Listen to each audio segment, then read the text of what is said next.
now's our time. We're uncaged. Welcome to Topple Uncaged. I'm Steve Topple and you're locked on to the UK's hottest politics and music podcast. Each week I bring you the rawest takes on the big stories making the news, always joined by a very special guest. Then I pleasure your mind, body and soul with the freshest, most banging international music going. Uncaged.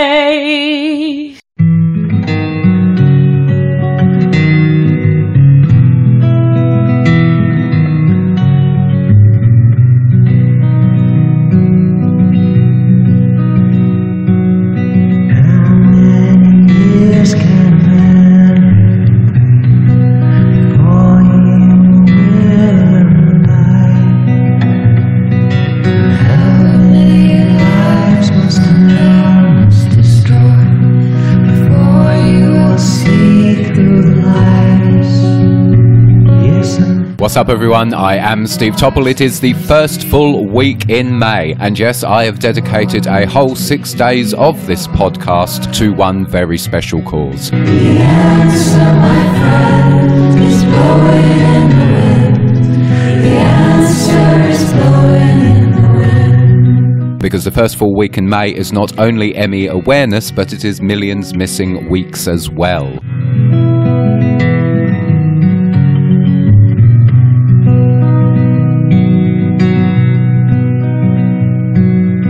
Myalgic encephalomyelitis, commonly referred to as ME, or you may know it as chronic fatigue syndrome, that is CFS, is a chronic, systematic neuroimmune disease.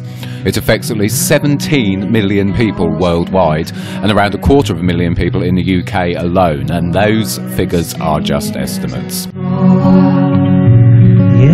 Symptoms vary for every person, but people with it often experience post-exertional malaise, that is, an array of symptoms brought on by either physical or mental exertion, or both. It quite often feels like having the flu. You experience all-over pain, you have sleep disturbance, problems with your sleep, cognitive impairments.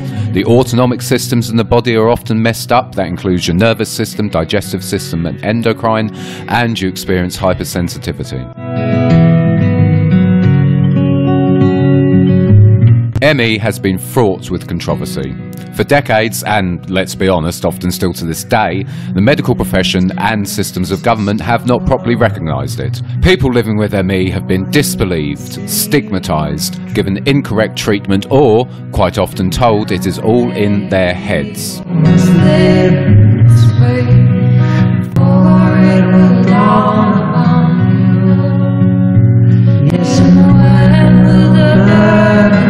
However, both Emmy awareness and Millions Missing Weeks aim to change all this. The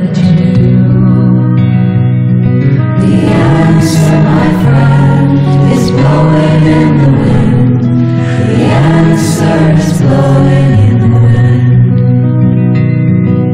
wind. So, over the course of the next 6 days, I'm going to have some very special guests on my podcast, one a day, giving us some insights into areas of this debilitating disease which, in my opinion, aren't often talked about enough.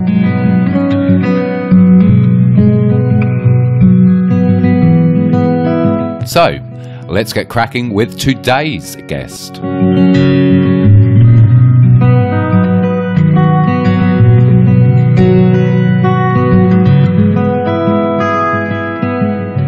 Regular listeners to this podcast will know I have issued a plethora of special editions, all as part of Millions Missing and ME Awareness Weeks. I've had some lovely guests on, some really sensational people who give really important narratives surrounding myalgic encephalomyelitis, and my guest on today's podcast is no exception to that.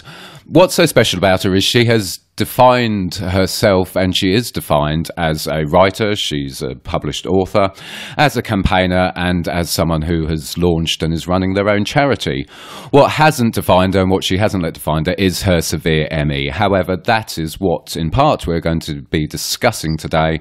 I'm very excited to have on Jessica Taylor-Bearman. Jessica, thank you so much for coming on the podcast. As we met at Millions Missing last year in 2018, and we sort of struck up a little friendship then, and I'm really excited to have you on, so thank you. Thank you.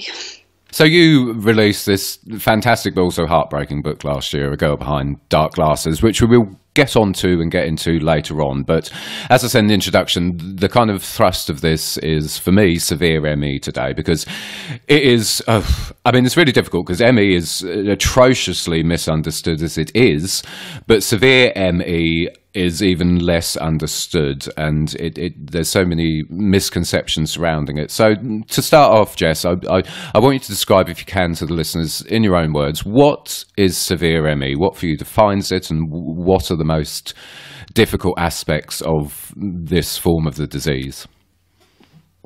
I think severe ME is defined through the fact that it literally affects every aspect of your life. You can't at times communicate, because that in itself is an exhaustion, and you can't get out of the bed, you can't get out of the house. It's relentless, and you can never get away from the suffering.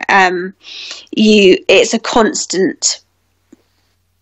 constant problem that is a vicious circle, because anything you do, it becomes the ME affects that, the severity of the ME affects that. So I'm in a lot of pain. So normally, if I was even if I had mild ME, you could do something to distract yourself from that pain, but doing anything causes more suffering. So it's literally just a living hell. No, I can absolutely imagine, and you're right. The vicious circle thing is sort of one of the most upsetting things about the disease, because whatever you try and do, you then you try and take one step forward and you're 20 steps back again, aren't you?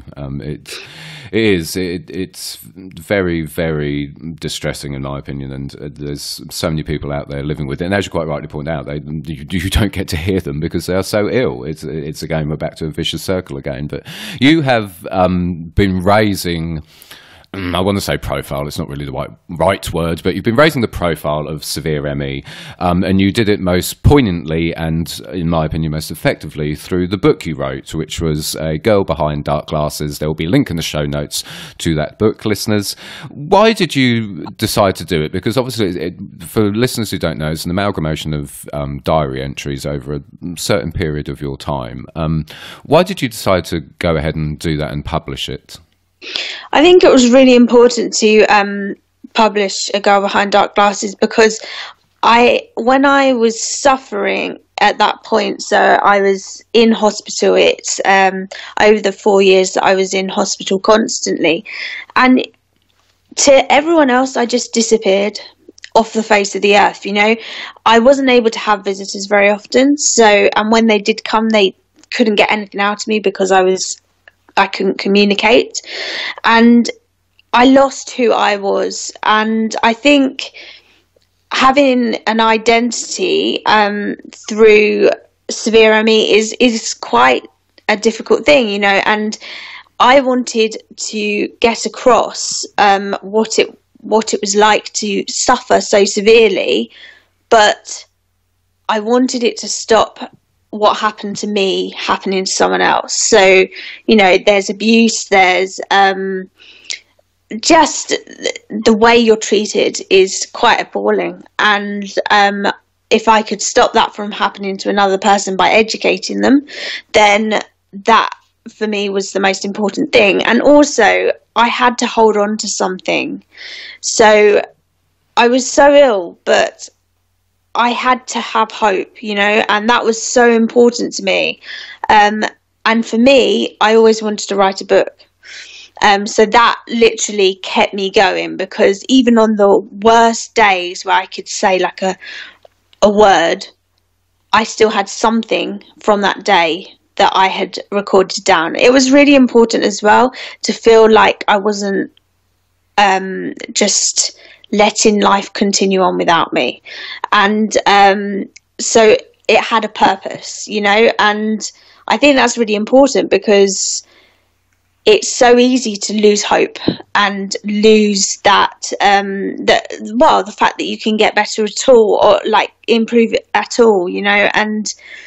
But interestingly, if I took myself back to that time now, I don't think I would realise quite how much it would take to improve, you know. Like, it's in my teenage mind, because I was only a teenager, you know, I would get better and be able to travel the world and do my own thing, because I never knew that ME was something that affected you for your life. You know, my parents didn't tell me that because they didn't want me to give up, and that was really important. And I actually feel like if I'd known how hard it was to make any improvements, you know, I think it would have affected my mental health a bit more, you know, just coping with the absolute hell it is, you know, every day. It's relentless. So, I'm interested. I'm going to go slightly off script here. So, do you think it was a good thing that your sort of parents didn't give you the full horror story of what was actually going on at that time for you? Do you think that was a good thing in the end? In the end, I think it was a good thing, because I remained optimistic, and I suppose if I was back to being 14 now, I would need someone's story to kind of hold on to, like some hope, you know. And I literally hadn't heard of ME when I got ill, and I didn't know what was about, what could happen. So immediately I just thought, well, I'll get better over time, you know. And that was really, it was a really interesting way of doing it, because now I know the reality rather than what I was actually processing and thinking in my mind. So 13 years on, I now know that it's obviously more of a lifelong condition, and I deal with it a lot differently than I would have done if I just thought I was going to get better, you know. And that was, I think for me, it was really important to kind of keep dreaming, you know. I didn't give up on that. That's really interesting. I think that's fascinating and a sort of very important aspect, because one of the hardest things for many people with ME is coming to terms with the fact that they may not ever get better, and dealing with that aspect of things. So that's really interesting. I just want to touch on something else actually as well, because I think it's important for listeners to understand this. Before you caught whatever your preferred terminology is, before you got ME, you were extremely active. You're a normal teenager, weren't you? Just describe how you were before all this horror was unleashed on you. I was a bundle of energy. I literally did not stop. I had friends, family. I was doing things all the time.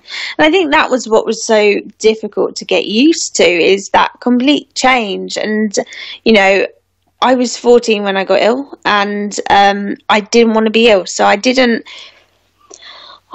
was very independent. I didn't like relying on people. I liked to find out things for myself. And so I didn't tell people that I was feeling unwell. I'd got a flu virus, which had made me, like, every time you stood up, you'd collapse and go dizzy and collapse. And that was what got me ill. But the virus sort of went, but then I still felt ill, but I didn't want to be ill, if that makes sense. And I know it was a really naive thing to do, but we're not taught how to look after our bodies when, you know, it's like, keep calm and carry on. You know, that is literally what we grow up doing. And so I literally didn't think anything of it. And, you know, I was the type of person that I am. I was literally pushing my body to try and get it to work, you know, not understanding what was going on. But, you know, I felt like there was nothing else, nothing more I could do other than fight it, you know, and I'm naturally someone who fights things. And really that was my downfall. But yeah, I think the person that I am literally now, I'm starting to get a bit more of my joie de vivre. Literally, that's just the type of person I was. And so, but years later, I'm starting to get that back, you know, and I just didn't have time to stay still. That was how I was before I was ill, you know, literally on the go all the time. But I just wish there had been some sort of information, because I was also quite clever, you know. I don't have it anymore. Literally, my brain has had its bit, but I would have researched it, you know. I would have looked into it, but even if I had researched it, there was nothing out there for me to go for. And that is one of the reasons why I think A Girl Behind Dark Glasses is really important, because it gives an understanding to a world that's hidden. I think it's a brilliant way of summing it up, yes. And I disagree that your brain's had its bit. Thank you, Jessica. I don't believe that or hear that for a second. So there's... like I said, I think it's really important that people know who you were before this disease ravaged you. But I think it's great, and it's also a testament to what can happen, that you're feeling you're getting some of that back now. But while you were in the sort of worst stages of the disease, as documented in The Girl Behind Dark Glasses, one of the standout, most, for me, upsetting and harrowing bits of the book was when you couldn't communicate, because I was just dumbstruck, and I ironically, and it was just shocking, and that for me would be my worst nightmare. I mean, literally not being able to talk to people at all. How did you cope with that? Because I cannot imagine being trapped like that inside your own head. How did you get through that period? Literally, because the weird thing was, it was the connection between my brain and my mouth. Like, I just didn't know how to speak. So at first it was the fact it was too exhausting to speak, but I was so ill at the time, like literally near enough not there, you know, and that by the time I started to like have not even more energy, it was more like thoughts, because I couldn't even think. That was the weirdest thing, you know. The cognitive side of me was completely done, you know, and I was just suffering so badly.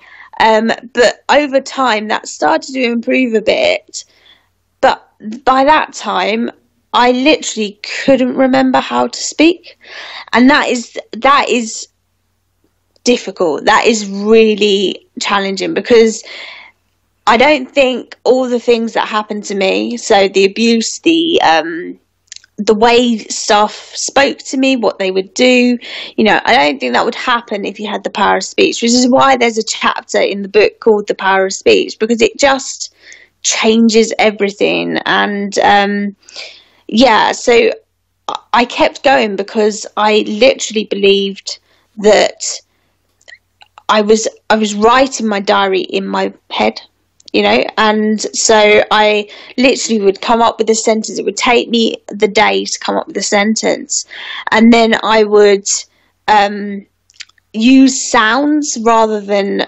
actual words to record what was happening. So it felt like I was getting something out, and I think the hardest part of it was the fact that the medical profession, they decided that because I was unable to speak, or I was so ill, that I must be psychiatrically ill and must be depressed, you know, and I couldn't get through to them. My parents couldn't either. They were my advocates, and they literally had fights with the hospital just to get it understood that I was still there, you know. And you lose your identity as well, you know, and the identity literally becomes me, you know. That's there is nothing else. And I started to write like a sentence. It was a sentence a day, and literally it was my outlook. Yeah, it was everything. And in the end, they got the doctors to read that, and it was only then that they said, no, she's not depressed. You know, and I thought, well, what would happen if I couldn't have done that? You know, that's what's really scary. You know, I made myself so ill by doing that one sentence a day, but without it, I would probably be in the Maudsley now, you know, and that's the truth about the facts. And it's quite scary. It is very scary, and I mean, I also kind of dread to think how many people are out there who didn't have that sort of strength of mind and determination that you had necessarily, who are in that position. I mean, you must have seen it on social media. There's a case of the young lady called Gigi, who's her family are fighting. Yeah. At the minute for her, I'll put a link to that in the show notes, because that's another shocking case. Essentially, the medical profession trying to send her down this psychiatric route, and it's quite upsetting. But I dread to think how many people are actually out there living through this. If you need to take a break to grab yourself a tea, coffee, water, or you just need to relax your ears for a few minutes, then take some time now, because we will be back in a few seconds.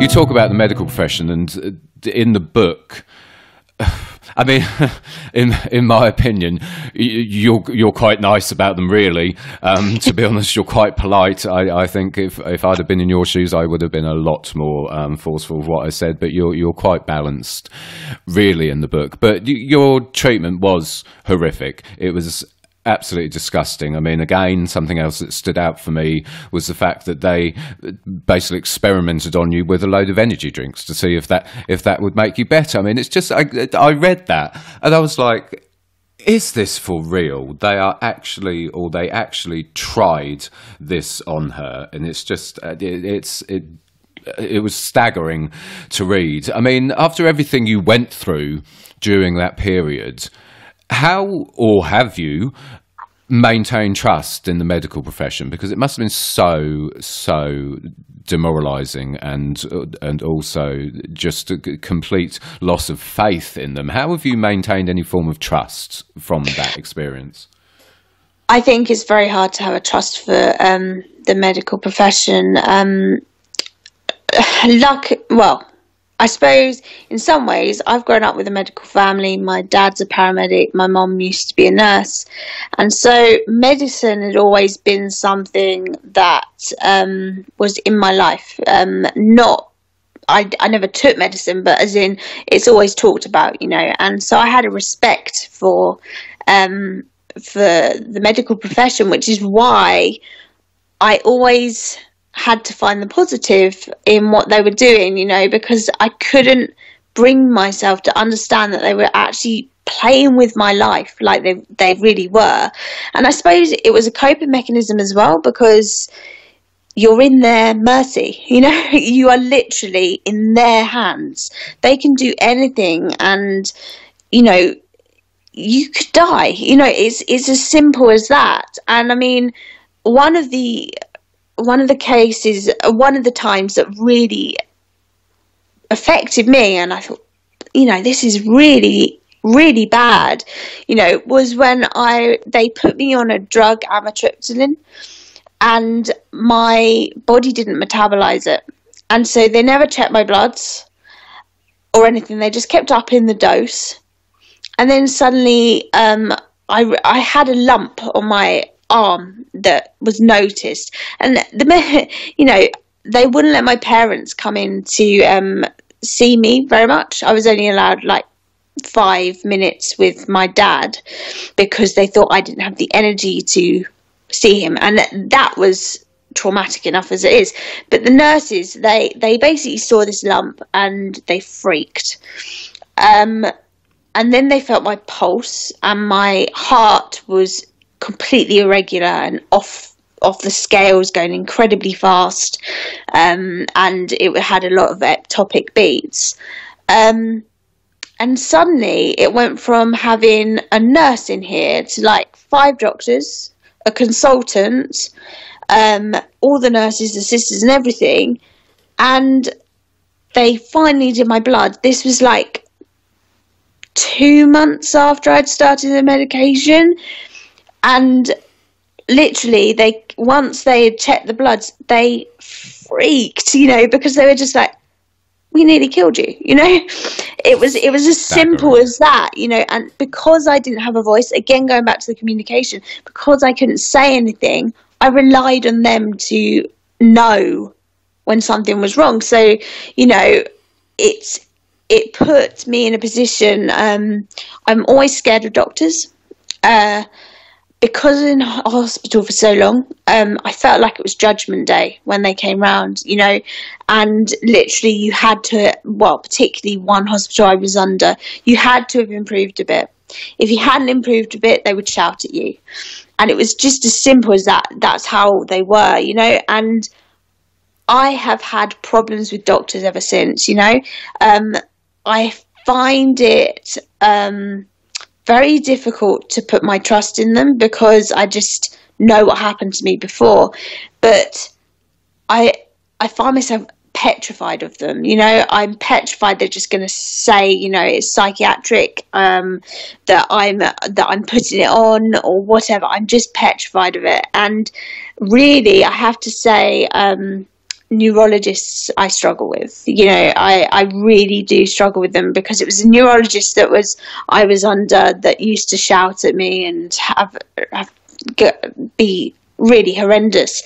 And this was meant to be a place of excellence for ME back in 2006, 2007. Yeah, so it was meant to be a place that would help you, and I think it's affected the way I trust the medical profession in a whole, and I am very careful with what I say to them.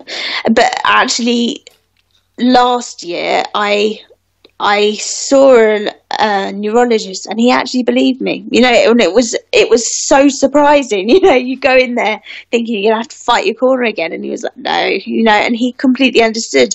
But when I put that onto my blog, The World of One Room, the amount of people, there wasn't another person who had said they'd had a good experience with neurologists, and I'm like up to 7,000 people on The World of One Room, and it just staggers me that we have that problem, but I think for me the worst ones were the neurologists. That's a fascinating insight, and in mine and Nicola's experience, it's very interesting actually that quite often the people we have had most issue with have been neurologists. It's sort of slightly different backstory there, which I won't get into. But you you summed it up for me, and it makes me angry when you said you're very careful what you say to them. I mean, it's such a ridiculous position to be in that you have to think ahead and be slightly guarded when you go and see a medical profession. But the negligence and the abuse that you and thousands of other people, millions of other people across the world have suffered, it's of little wonder. And that's a whole nother podcast in itself, talking about that, because there's a real major problems with the medical profession. But it's a damning indictment to what happened to you that you still have those trust issues. I mean, in terms of sort of the medical side of things, at the extreme and most harrowing end of ME is, of course, people do end up dying from it. I mean, in this country, there's only ever been 2 people who have had ME recorded as the cause of death on their death certificates. One of the most recent was, of course, Merrin Crofts, wonderful young lady who sadly passed away. She had severe ME. There was obviously complications as well from that. But, I mean, reading A Girl Behind Dark Glasses, your ME was extremely, extremely severe at points. Did it ever cross your mind that this could be it for you? That the sort of hospital 4 walls might be the last thing you see? I think yes, it did come to me. My parents were taken to the side and told, to spend time with me because that was it, really. And I think they were told that about 6 or 7 times, you know. So at first I was a bit naive to it. I didn't know what was going on. I was so ill. I just wanted it to stop, you know. But yeah, so I kept believing that I would fight it and I would get better, you know, because that is just how I had to be, that mentality. I honestly believe, and it's not about having a positive mental attitude, but if I hadn't had that hope, there would have been nothing to keep me going, you know, because literally I had nothing. I think the amount of nothing, it almost brings a whole new meaning to the word nothing, you know, like nothing's wrong, you know, but literally when you are completely succumbed to this illness, you know, it's demoralizing, you know, and you have to keep going. You have to have some form of hope, you know, and it's so challenging. And you know, interestingly, after I came out of hospital for the 4 years, because obviously A Girl Behind Dark Glasses is literally the first 4 years, but I actually had very severe ME for much longer than that, which meant I was in and out of hospital. And I have to say, I've said this to other people, you know, I actually found it harder once I'd come home and I was in and out of hospital for the next like 3 years. I was in and out of hospital with major complications. I actually could not cope with being in a hospital or being that ill, and I don't know how I kept going in the 4 years that I was in hospital. I literally now I just don't I have no words as to say how I did it, because I just think it was my life, you know. And I know that sounds really blasé, you know, but it's literally I had nothing else. I couldn't do anything else.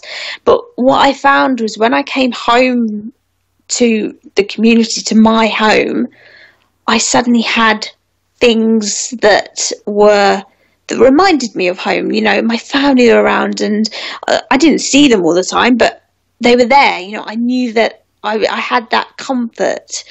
And then when I was taken from there and put back into hospital, I couldn't cope with it, you know, and it was really hard because the ME would go crazy and etc. and all the sensitivities, and it drove me mad, you know. And that's the thing, you know, because you're so ill, it drives you to a point of you're holding on with everything you have, and that's all you can do. And I have a friend, you know, who her phrase is keep swimming. You know, you've just got to keep swimming. But literally, when she has her moments when she goes into hospital, she said, no, not keep swimming, just keep floating. And that's the thing, you know, it's surviving. You're not living. You are literally just surviving the second. And it takes every second to get to that place, you know. But interestingly, I've had too many times where it's been too close, you know, to not making it. And I literally don't know why I'm any different. And I have to say because I'm lucky enough that I have improved. And I honestly, and I think people struggle to understand why, but I have survivor's guilt. I don't understand how I could have improved a bit, whereas my friend Merin passed away from it and she had the same severity as me, you know. And that is a reality check, you know, because suddenly you're hearing someone else who didn't have the same you know, they had exactly what you had, but they couldn't get better, you know. And I find it hard to know the reason why I did.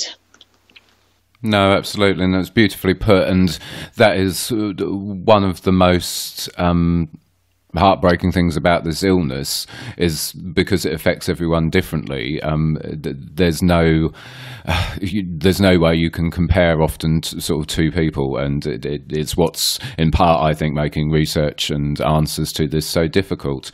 But you did get through it, and as you say, you kept hope. And as I said in the introduction, your severe ME has not defined you, even though now I can well imagine that the time you spent in hospital, it was all about the ME and there was literally nothing else. But that hasn't completely tarnished your life. As I said in the introduction, you're a published author, you have your charity, and never mind a royal baby, you are now with child, of course, which will be the most important birth for me of the next period of time. And you have come through this, and as you say, you are improving with time. I mean, with all that going on, with a little bump in your belly as well, how are you feeling about the future now? Are we? You must be feeling more hopeful than you already were. Yeah. So, as I say, I'm very lucky. I have a very supportive husband. Literally, without him, I don't think it would have been possible. Just to have any of the improvements that I've made.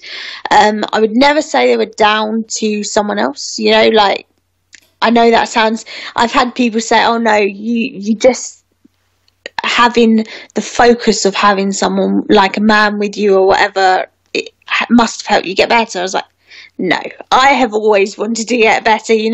Nothing is no one can make me want to get better any more than I want to get better myself.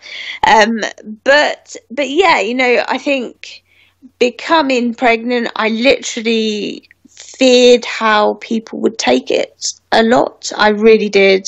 And I thought it's a really difficult subject because, of course, literally I've always wanted to be a mum, but I never thought it would be possible. I wrote a blog on it, and I just said, it's, with everything that I go through, I don't know how it can change, and so it's been an uplifting thing, but it's also a huge pressure, and I put pressure on myself anyway, but literally there's so much to contend with. And I also want to be really mindful of people who have severe ME, whatever, who feel they can't have a child, and that it's a very grey subject. And I'm very mindful about respecting those people because, I was there once, and I feel very conscious about that.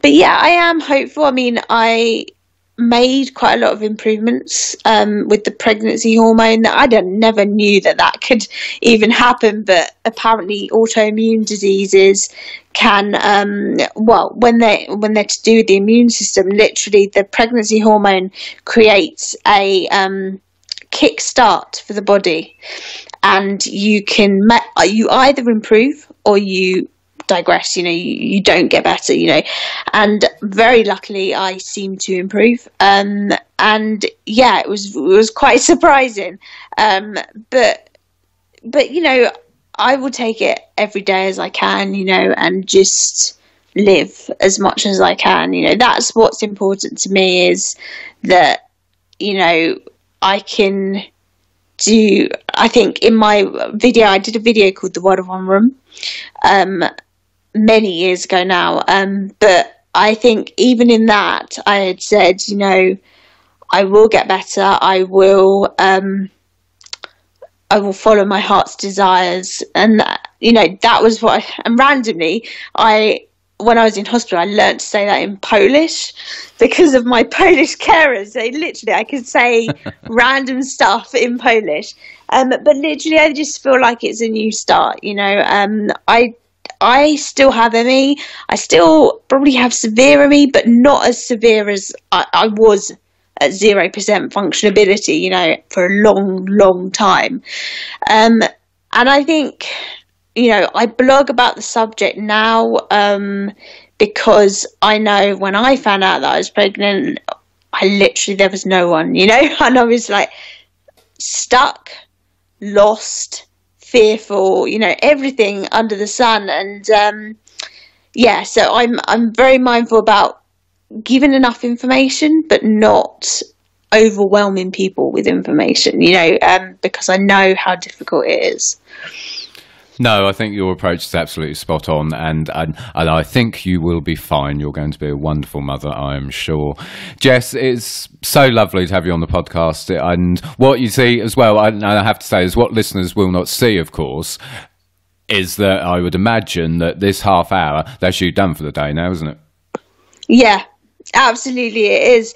And I think I put that on my Instagram stories yesterday.